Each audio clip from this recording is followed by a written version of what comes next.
Dear student, আজকে ভীষণ শোকাহত। কেননা আজকের দিনে তোমরা জানো যে মনমোহন সিং যিনি জন্মগ্রহণ করেছিলেন 1932 সালে এবং পরলোক গমন করেন 2024 সালে। তেনার কয়েকটা কৃতিত্ব তোমাদের সামনে তুলে ধরি। 1952 সালে তিনি পাঞ্জাব বিশ্ববিদ্যালয় থেকে স্নাতক করেছিলেন 1952 সালে। 1954 সালে ঠিক 2 বছর পর তিনি স্নাতক ডিগ্রি অর্জন করেন, ঠিক আছে, গ্র্যাজুয়েশন করেন তিনি। 1957 সাল কেমব্রিজ থেকে অর্থনীতি স্নাতক অর্জন করেছিলেন তিনি, কেমব্রিজ থেকে। তারপরে 1962 সালে তিনি অক্সফোর্ড থেকে ডিফিল করেন।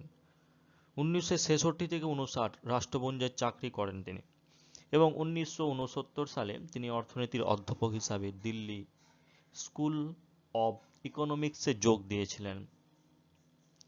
তারপরে আমরা যদি দেখি 1972 সাল মুখ্য অর্থনৈতিক উপদেষ্টা এবং কেন্দ্রীয় অর্থমন্ত্রক হিসাবে তিনি নিযুক্ত হন। 1976 সালে তিনি অর্থ সচিব ভারত সরকার হিসাবে নিযুক্ত হন। 1980 থেকে 1982 সালে ডেপুটি চেয়ারম্যান যোজনা কমিশন। 1982 সালে থেকে 1985 সাল গভর্নর রিজার্ভ ব্যাঙ্ক অফ ইন্ডিয়ার গভর্নর। খুবই ইম্পর্টেন্ট টপিকগুলো তুলে ধরছি। 1991 সালে কেন্দ্রীয় অর্থমন্ত্রী তিনি। 2004 থেকে 2009 ইউপিএ সরকারের প্রধানমন্ত্রী তিনি। 2009 থেকে 2014 তিনি দ্বিতীয় ইউপিএ সরকারের প্রধানমন্ত্রী অর্জন করেছিলেন। তবে আমাদের ভারতের অর্থনীতি ও গণতন্ত্রের পথ প্রদর্শক ডক্টর মনমোহন সিং শান্তিপূর্ণ বিদায়ের চিরস্মরণীয় হয়ে থাকবেন এই আজকের দিনটি। অর্থাৎ ডক্টর মনমোহন সিং সম্পর্কিত কয়েকটা গুরুত্বপূর্ণ প্রশ্ন তোমাদেরকে যদি বলি, তেনার জন্ম কিন্তু 26শে সেপ্টেম্বর 1932 সালে পাকিস্তান তৎকালীন ব্রিটিশ ভারতে। তিনি ভারতের 13তম প্রধানমন্ত্রী হিসাবে নিযুক্ত ছিলেন 2004 থেকে 2014 সালে ভারতের 13তম প্রধানমন্ত্রী। তেনার দল কি? তেনার দল হচ্ছে ভারতীয় জাতীয় কংগ্রেস। তিনি শিক্ষা কি কি অর্জন করেছেন আগেই বলেছি। অর্থনীতি স্নাতক করেছেন পাঞ্জাব বিশ্ববিদ্যালয় থেকে, এমএ অর্থনীতিতে পিএইচডি করেছেন অক্সফোর্ড বিশ্ববিদ্যালয় থেকে এবং অর্থনীতিবিদ হিসাবে তিনি অবদান অবস্মরণীয়। তেনার ভারতের অর্থনৈতিক উদারীকরণের অন্যতম রূপকার যদি বলা যেতে পারে ডক্টর মনমোহন সিং। 1991 সালে অর্থনীতিতে তিনি অর্থমন্ত্রী থাকাকালীন, ঠিক আছে, অর্থমন্ত্রী তো তিনি অর্জন করেছিলেন 1991 থেকে 1996 সাল পর্যন্ত। প্রথম শিখ প্রধানমন্ত্রী আমরা যদি ধরি, ডক্টর মনমোহন সিং ছিলেন ভারতের প্রথম শিখ প্রধানমন্ত্রী। পদ্মভূষণ পেয়েছেন 1987 সালে তিনি। পেশা হচ্ছে তেনার হচ্ছে অধ্যাপক, অর্থনীতিবিদ ও রাজনীতিবিদ তেনার পেশা। পার্লামেন্টের সদস্য যদি আমরা দেখি, রাজ্যসভার দীর্ঘকালীন সদস্য কিন্তু তিনি ছিলেন। ডক্টর মনমোহন সিংকে ভারতের রাজনীতি ও অর্থনীতির ক্ষেত্রে এক অগ্রণী ব্যক্তি হিসাবে কিন্তু গণ্য করা যেতে পারে, ঠিক আছে। ডক্টর মনমোহন সিং যেনার মৃত্যু যদি আমরা দেখি 2024 সালে মৃত্যুবরণ করেছিলেন, ঠিক আছে। আজকের এই দিনটি কিন্তু ভীষণ শোকাহত দিন, ঠিক আছে, আমরা যদি লক্ষ্য করি ডক্টর মনমোহন সিং।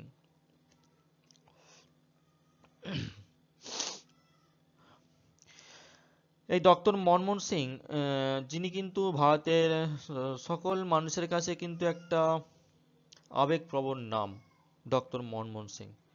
আমরা তেনার শেষ যাত্রা যদি দেখি, তেনার শেষ যাত্রা 2024 সালে হয়েছে। অর্থাৎ আমরা 2025 সালে পা দেব তার ঠিক আগের মুহূর্তে আমাদেরকে ডক্টর মনমোহন সিং এর মতো কিন্তু নেতাকে কিন্তু হারাতে হয়েছে, ঠিক আছে। এই জন্য কিন্তু ভীষণ শোকাহত। আচ্ছা, আমরা যে আজকে 15টা বেস্ট ইম্পর্টেন্ট কোশ্চেন নিয়ে আলোচনা করব জিকে, সেগুলো কিন্তু সামনে সমস্ত এক্সামের জন্য কিন্তু কাজে লাগবে, সরকারি এক্সামের জন্য। তাই তোমরা দেরি না করে চ্যানেলটি অবশ্যই সাবস্ক্রাইব করে দাও, ঠিক আছে, বন্ধুদের শেয়ার করে দাও। এবং যেগুলো বললাম ভিডিও শুরু করার আগে, মনমোহন সিং সম্পর্কে কিছু আমি আলোচনা করেছি, সেগুলো কিন্তু খুবই গুরুত্বপূর্ণ। তোমরা আশা করছি মনোযোগ সহকারে শুনেছো এবং সামনে এক্সামগুলোর জন্য অবশ্যই তোমাদের কাজে লাগবে, সেই নিয়ে কিন্তু আমি আলোচনা করেছি। ধন্যবাদ। আমরা তাহলে পরবর্তী পার্টে চলে যাচ্ছি, যেখানে আমরা মূল ইম্পর্টেন্ট 15টি বেস্ট কোশ্চেন জিকে থেকে কিন্তু আলোচনা করব। তাই তোমাদেরকে একটা রিকোয়েস্ট, সকল যারা নতুন চ্যানেলটি সাবস্ক্রাইব করে দাও আর ভিডিওটি যদি ভালো লেগে থাকে অবশ্যই লাইক করবেন, আর মূল্যবান বক্তব্য অবশ্যই কমেন্ট করবেন। কি টপিক নিয়ে তোমরা ভিডিও চাইছো অবশ্যই তোমরা বলবেন, ঠিক আছে? চলো, তবে একটা কথা বলে রাখি, আমরা যদি দেখি ডক্টর মনমোহন সিং সম্পর্কে, ঠিক আছে, তিনি কিন্তু হঠাৎ শারীরিক অসুস্থতা নিয়ে ভর্তি হয়েছিলেন দিল্লি। এই মাসেই তিনি ভর্তি হয়েছিলেন, অর্থাৎ ডিসেম্বর মাসে শারীরিক অসুস্থতা ছিল। এই শারীরিক অসুস্থতা নিয়ে ডক্টর মনমোহন সিং কিন্তু এই ডিসেম্বর মাসে কিন্তু দিল্লি হসপিটালে ভর্তি হয়েছিলেন, দিল্লি, ঠিক আছে, দিল্লিতে ভর্তি হয়েছিলেন। সেখান থেকে তার আর কিন্তু বাড়ি ফেরা হলো না। 92 বছর বয়সে প্রয়াত হলেন ভারতের প্রাক্তন প্রধানমন্ত্রী ডক্টর মনমোহন সিং। হাসপাতালের তরফে হাসপাতালের তরফে তাকে জানানো হয়েছে যে হাসপাতালের তরফে কিন্তু জানানো হয়েছে যে রাত 9:51 নাগাদ, অর্থাৎ আজকের দিন নয়, আজকে যদি আমরা দেখি আজকে 27 তারিখ, তাই তো, ঠিক 26 তারিখ রাত 9:51 নাগাদ প্রয়াত হয়েছিলেন ভারতের প্রাক্তন প্রধানমন্ত্রী। বৃহস্পতিবার, ঠিক আছে, আজকে শুক্রবার 28 তারিখ, ঠিক 26 তারিখ রাত 9:51 বৃহস্পতিবার সন্ধ্যায় তাকে ভর্তি করা হয় দিল্লির, ঠিক আছে, এই মসে নিউ এই মসেতে, দিল্লির এই মসেতে তাকে ভর্তি করা হয়েছিল। চলো আমরা তাহলে ভিডিওটি শুরু করি মূল প্রশ্ন দিয়ে। আচ্ছা, তোমরা দেখতে পাচ্ছ প্রশ্নগুলো, অবশ্যই তোমরা দেখতে পাচ্ছ। প্রথম প্রশ্ন, আমার সত্যের পরীক্ষা মাই এক্সপেরিমেন্ট উইথ ট্রুথ গ্রন্থের লেখক কে? এই প্রশ্নের সঠিক অ্যান্সার কিন্তু অপশান ডি, মহাত্মা গান্ধী। পরবর্তী, নিচের কোন রংটি অলিম্পিক লোগোতে নেই? দেখো, বাদামি রং কিন্তু অলিম্পিক লোগোতে নেই, লাল কালো সবুজ সবকিছুই আছে, বাদামি কিন্তু অলিম্পিকের লোগোতে কিন্তু লাগানো নেই।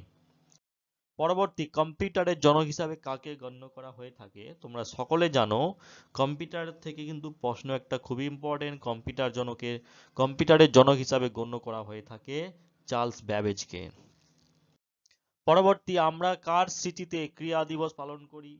আমরা ক্রিয়া দিবস পালন করি সকলের জানা অপশনটি মেজর ধ্যানচাঁদ।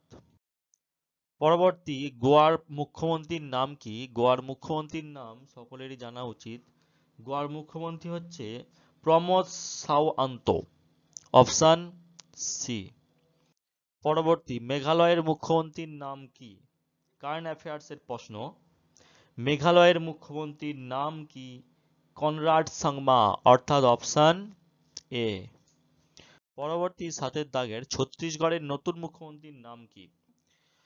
ছত্তিশগড়ের নতুন মুখ্যমন্ত্রী যদি আমরা দেখি, ঠিক আছে, দেখো কারেন্ট অ্যাফেয়ার্স থেকেই প্রশ্ন করা হয়েছে, যেহেতু ডক্টর মনমোহন সিং আগামীকাল অর্থাৎ 26 তারিখ বৃহস্পতিবার রাত 9:51 তিনি পরলোক গমন করেন, ঠিক আছে, দিল্লি এই মসেতে। তাই যেহেতু কারেন্ট অ্যাফেয়ার্স টপিকটা এসেছে, এই অনুযায়ী কিন্তু এই ক্লাসটা নেওয়া হয়েছে, ঠিক আছে। ডক্টর মনমোহন সিং সম্পর্কে কিন্তু অনেক তথ্য তুলে ধরেছি, অনেক প্রশ্ন কিন্তু তুলে ধরা হয়েছে। তাহলে 7 দাগের প্রশ্নের সঠিক answer Vishnudev Sau, option B, ছত্তিশগড়ের নতুন মুখ্যমন্ত্রী। আসামের নতুন মুখ্যমন্ত্রীর নাম যদি দেখি আমরা, আসামের মুখ্যমন্ত্রীর নাম হিমন্ত বিশ্ব শর্মা, অর্থাৎ অপশন সি ইজ দ্য সঠিক অ্যান্সার। পরবর্তী, মণিপুরের মুখ্যমন্ত্রীর নাম কি? মণিপুরের মুখ্যমন্ত্রী যদি আমরা দেখি এন বীরেন সিং, অর্থাৎ অপশন এ সঠিক অ্যান্সার। পশ্চিমবঙ্গের মুখ্যমন্ত্রীর নাম সকলের জানা মমতা বন্দ্যোপাধ্যায়। পরবর্তী, মধ্যপ্রদেশের নতুন মুখ্যমন্ত্রীর নাম কি? মধ্যপ্রদেশের নতুন মুখ্যমন্ত্রী মোহন যাদব, অপশন এ সঠিক অ্যান্সার। পরবর্তী, হিমাচল প্রদেশের নতুন মুখ্যমন্ত্রী কে? হিমাচল প্রদেশের নতুন মুখ্যমন্ত্রী হচ্ছে সুখবিন্দর সিং সুখু, অপশন এ। পরবর্তী, তেলেঙ্গানার নতুন মুখ্যমন্ত্রীর নাম কি? তেলেঙ্গানার যদি নতুন মুখ্যমন্ত্রী দেখি রেবন্ত রেড্ডি তেলেঙ্গানার নতুন মুখ্যমন্ত্রী। পরবর্তী, গুজরাটের নতুন মুখ্যমন্ত্রী, গুজরাটের আমাদের বর্তমান সরকার মোদী সরকারের দেশ বলা যেতে পারে, রাজ্য গুজরাটের তৎকালীন যিনি মুখ্যমন্ত্রী ভূপেন্দ্র প্যাটেল, অপশন এ হচ্ছে সঠিক অ্যান্সার।